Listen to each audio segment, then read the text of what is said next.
Welcome to The Explainer. Okay, I want you to imagine something. Imagine facing the most feared army on the entire planet, an empire that has crushed kingdoms from China all the way to Europe. Now imagine you've already beaten them, twice. Today, we're breaking down how a small kingdom in Southeast Asia faced the full unrestrained fury of the Mongol Empire for a third time, and won. And not just won, but won in one of the most brilliant military victories in all of history. So here's how we're going to break it down. We'll start with an emperor's obsessive quest for revenge. Then, we'll see how an entire army seemed to just vanish into thin air. After that, we get to the main event, a legendary trap on a river that completely changed the course of history. And finally, we'll uncover the really surprising piece that followed such a total, crushing victory.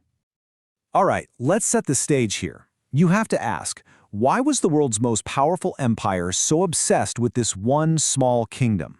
Well, it wasn't just about conquering new territory. Oh no, this was about revenge.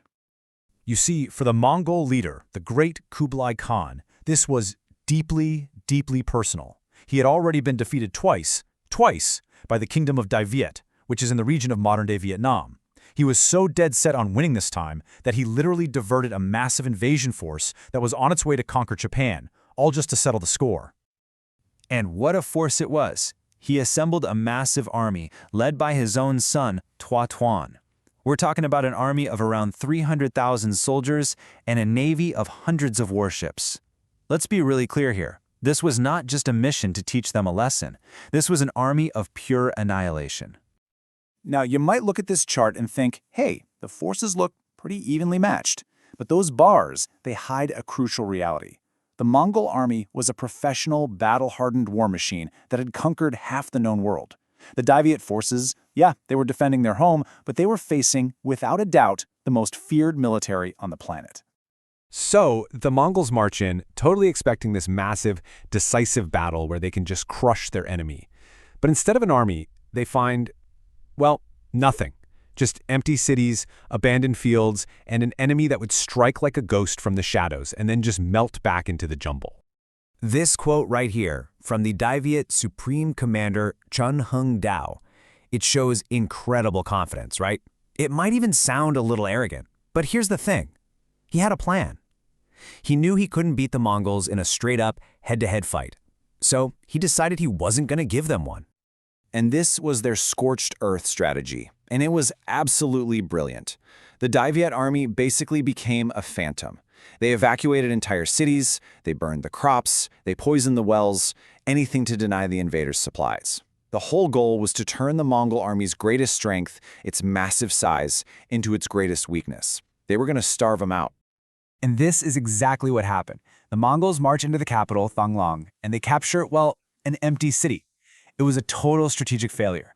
They were winning territory on the map, sure, but they were losing the actual war. Their huge army was now slowly starving, and disease was starting to spread like wildfire. And this was the real turning point.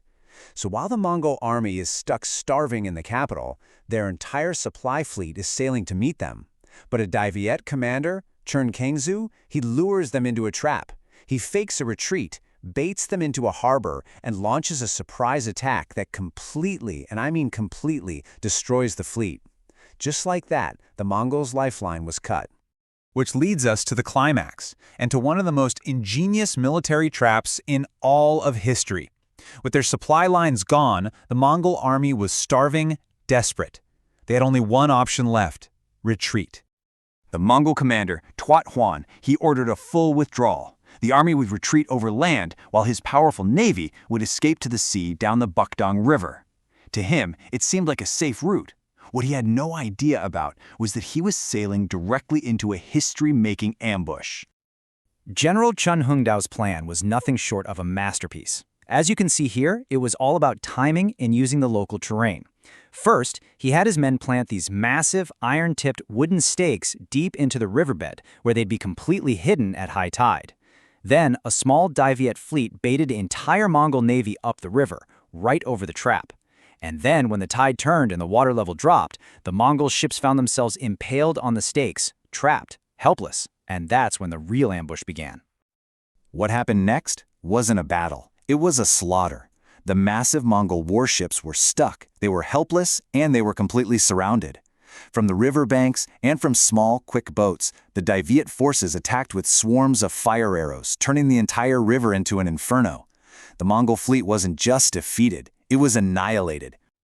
I mean, just look at the scale of this victory. It was absolutely staggering. An estimated 400 ships were captured.